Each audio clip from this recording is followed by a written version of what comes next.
имаме примери од минатата пракса спротивни на деловникот, не говори добро за правниот профил, а јас еве ќе ви прочитам што пишува во одлуката за формирање работни тела на собранието, меѓу кои е и работното тело што се вика, значи, мандатно комисија за деловнички и мандатно-имунитетски прашања, дека ги усвојува извештаите на Државната изборна комисија за пратеници од листата на кандидати кои станале пратеници за остатокот од мандатот.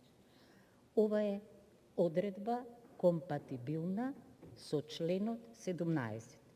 И затоа сакам јавно да му се извинам, сакам на пратеникот кој претходно беше, значи, избран на местото на пратеникот кој што поднесе оставка.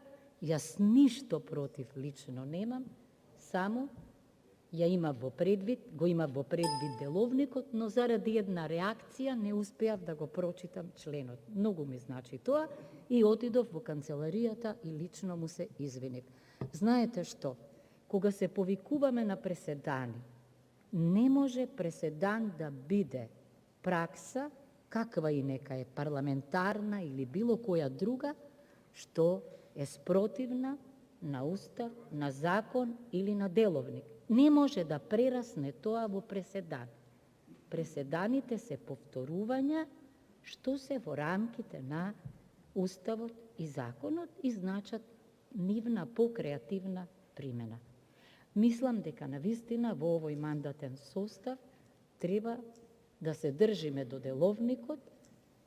Јас тоа и му го посакав на председателот на собранието и да престанеме да се повикуваме на примери од претходниот состав, оти не е добро тоа да го правиме. Само толку. Благодарам.